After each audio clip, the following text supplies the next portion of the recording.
بسم اللہ الرحمن الرحیم۔ یہ بہت بڑا علمی بیان ہے ڈاکٹر مسعود الدین عثمانی رحمۃ اللہ علیہ کا، اور شروع میں اس بات کے اوپر زور دیا ہے وہ سورہ آل عمران کی وہ جو آیت ہے جس میں اہل کتاب کو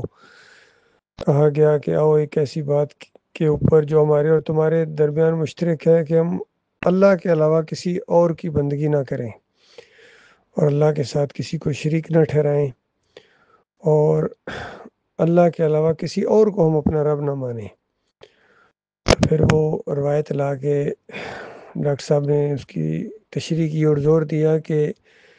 اللہ کی بات کے مقابلے میں کسی اپنے عالم دین کی بات کو ماننا، اس کے فتوے کو ماننا، یہ اس کو رب ماننا ہے۔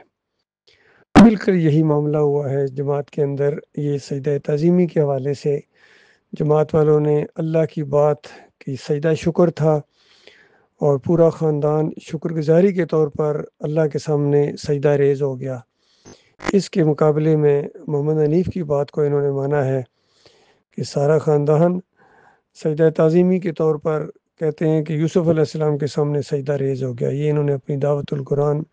جلد دوم کے اندر صفحہ 1175 کے اوپر یہ شرک کا انجیکشن دیا، اور سب نے مان لیا اس کو، اللہ ماشاءاللہ چند بچے ہیں، بہت تھوڑے لوگ بچے ہیں اس شرک سے۔ تو ان بھائیوں سے یہی کہنا ہے کہ دیکھو،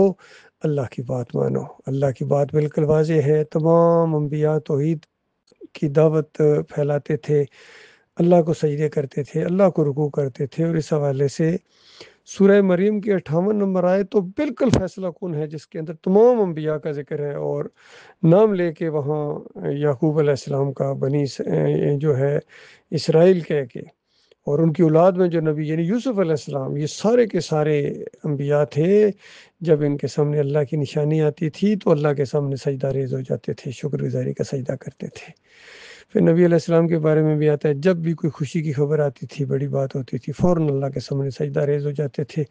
فتح مکہ کے موقع کے اوپر بھی یہی انداز سامنے آتا ہے۔ اور انہوں نے ایک ایسی چیز، محمد حنیف نے ایک ایسی چیز جماعت کے اندر ڈال دی ہے جو شرک ہے، اور شرک ہمیشہ کی آگ میں آپ کو لے جائے گا۔ لہٰذا توبہ کرو، معافی مانگو۔ جو مر گئے ہیں، محمد حنیف خود شرک کے اوپر مر گئے ہیں، ان کی اہلیہ بھی اسی شرک کے اوپر مری ہیں، اور کتنے اور لوگ ہیں۔ باقی جو باقی بچ گئے، اللہ کے بندوں، آپ کے لیے تلافی کا ایک موقع ہے، اور بالکل اپنے مالک کے ساتھ غداری نہ کرو۔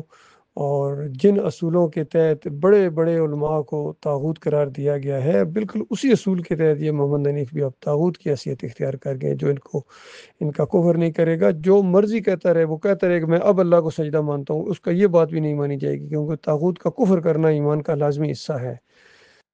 اور اس کے بعد دوسری بات ڈاکٹر صاحب جس کے اوپر زور دے رہے ہیں، تبلیغ کے اوپر، کہ ہر طریقہ جدید سے جدید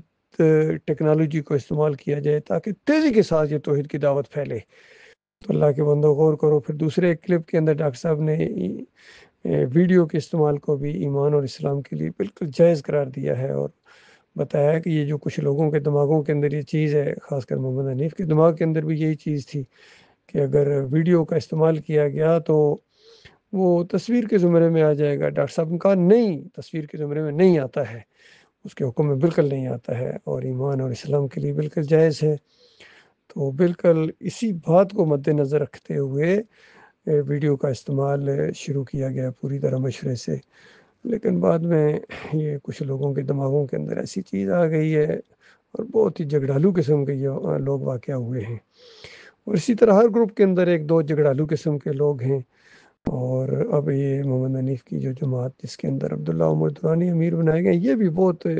جب ان کو بہت ہی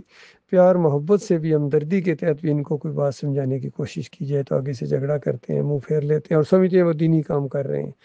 تو یہ ان کی آخرت برباد کرنے کے لیے سارے معاملات ہیں، اور دنیا میں بھی جھگڑالو لوگوں کو ناپسندیدہ سمجھا جاتا ہے، اور اس سے جماعت کے اندر انتشار پھیلتا ہے، اور وہ مضبوطی ختم ہو جاتی ہے، ہوا اکھڑ جاتی ہے۔ اس لیے اللہ تعالیٰ نے منع کیا، دیکھنا آپس میں اختلافات نہ کرنا، جھگڑے نہ کرنا، لیکن وہی کام کیا ہے۔ اور ہر گروپ میں ایک دو آدمی ہیں جھگڑالو قسم کے آدمی، یہ نہیں باز آتے ہیں، چاہے کچھ ہو جائے، ان کا مزاج جھگڑالو ہے۔ تو اللہ تعالیٰ ان سے اپنی پناہ میں رکھے، اور مخلص اور باصلاحیت لوگوں کو اللہ تعالیٰ ایک پلیٹ فارم کے اوپر اکٹھا کر دے، اور شرک جن کے اندر آ گیا ہے، اللہ تعالیٰ ان کو بھی توبہ کی توفیق عطا فرمائے تاکہ ان کی آخرت بچ جائے، ان کی بیوی بچوں کی آخرت بچ جائے۔ اور جن کے اندر دوسری کمیاں کوتاہیاں آ گئی ہیں، عمل کی خرابیاں ہیں گروپوں کے اندر، اللہ تعالیٰ ان کو بھی سمجھ دے، ہدایت دے، اور پھر ایک پلیٹ فارم کے اوپر جمع ہو جائیں۔ گزشتہ 8-9 سال سے میں کوشش کر رہا ہوں، لیکن یہ جھگڑالو قسم کے لوگ نہیں گٹھے ہونا دینا چاہتے ہیں، یہ ہر گروپ کے اندر ہیں، چاہے یہ بچل کوٹ والے ہوں ان کے اندر بھی ہیں، اور یہ کھوکھرا پار والے ہوں ان کے اندر بھی اسی طریقے سے ہیں، ناظم آباد والے ہوں یا جوراباد والے ہوں ان کے اندر، اور اب یہ جو کمال خان کے ساتھ لوگ ہیں ان کے اندر بھی 2-3 سخت جھگڑالو قسم کے آدمی، یہ نہیں چاہتے ہیں بالکل۔